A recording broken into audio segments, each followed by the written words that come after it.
नीतीश और नायडू पर निर्भर गठबंधन बताया है। वह तो है ही है, कोई उसमें गलत बात क्या, असत्य बात क्या है। लेकिन इतना मैं कहूंगा कि जो जमा पूंजी कुछ जेडीयू की है वो बचाने बहुत बड़ी बात है। उसी को बचाने के लिए बीजेपी को छोड़ करके आरजेडी में भागे थे। इनके बड़े नेता आरसीपी सिंह उनको तोड़ लिया था, इनके विरोध में खड़ा कर दिया था।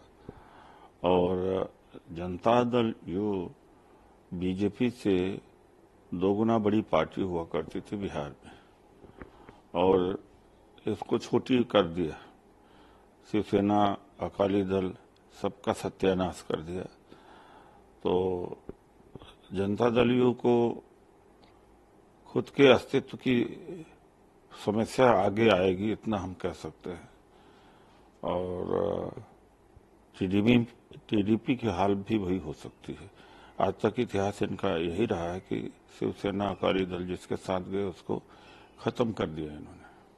आप लोग, प्रधानमंत्री मोदी ने एनडीए को नए, विकसित और महत्वाकांक्षी भारत के लिए एक सफल गठबंधन बताया। जब अच्छा काम कर चुके हैं तब अब क्या करना बाकी रह गया।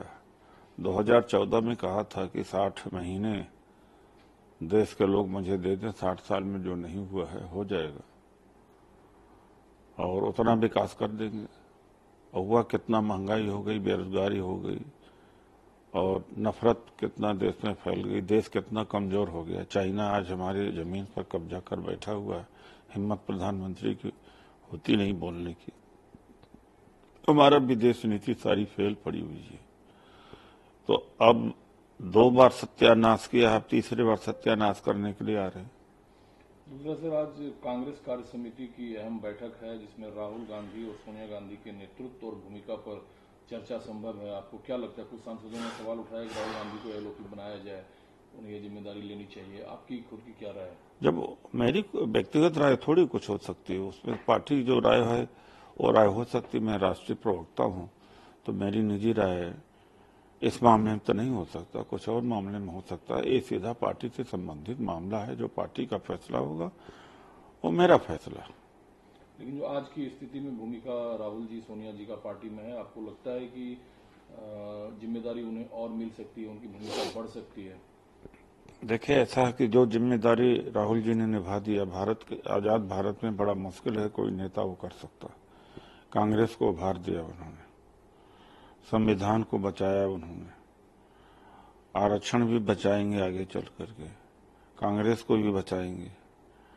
और ना जिन परिस्थितियों में चुनाव हुआ है, बीजेपी के पास रोबस्ट संगठन, पूरी मीडिया, पूरा चुनाव आयोग, ईडी, सीबीआई, इनकम टैक्स सब मिलकर के लड़ रहे थे। ये अकेला नेतृत्व खड़ा हुआ था। और एक तरह से देखा जाए कि 240 सीट जो बीजेपी की मिली है, पॉपुलैरिटी के हिसाब से वो और जन समर्थन के हिसाब से वो कांग्रेस को जाना चाहिए था। लेकिन कांग्रेस के पास संसाधन की कमी, मीडिया का सपोर्ट नहीं, संगठन कमजोर है। ये सारी सुविधाएं या कहा जा सकता अवसर मोदी जी के पास है। लेकिन मैं समझता हूं कि इसको यह इस तरह से देखा जाना चाहिए कि 240 सीट कांग्रेस जीती है इन विषम परिस्थितियों में, जहां शिवसेना खत्म हुई, अकाली दल खत्म हुआ और जनता दल योग सब छोटे होते गए, कांग्रेस बड़ी होती गई।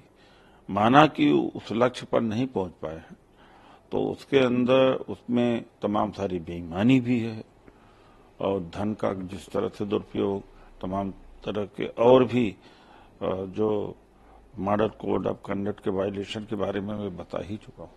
दूसरा सर, चुनाव टीडीपी नेता ने कहा है कि आंध्र प्रदेश में मुस्लिम आरक्षण जारी रहेगा, वो टीडीपी जो आज एनडीए का हिस्सा है।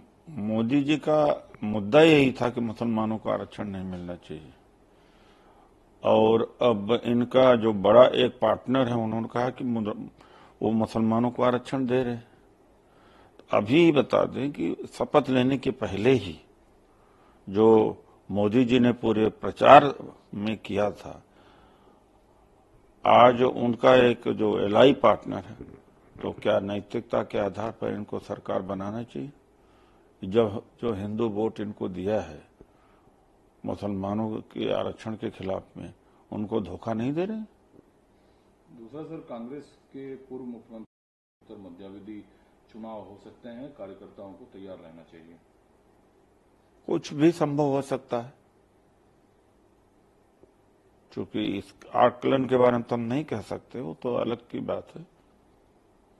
एक मुद्दा आप लोग अक्सर उठाते हैं, 2011-12 से लेके 2022-23 के बीच भारत में जो असमानता की खाई है वो कम हुई है।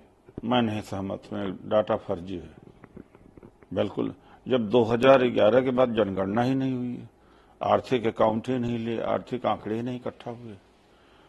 अरे कितनी असफल सरकार है कि कोविड को बहाना करते हुए ये जनगणना कराने में सक्षम नहीं है।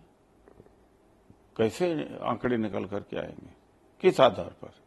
एक तरफ, दूसरी तरफ 80 करोड़ लोगों को आपने 5 किलो मुफ्त राशन पर जिंदा रखें, तो कैसे असमानता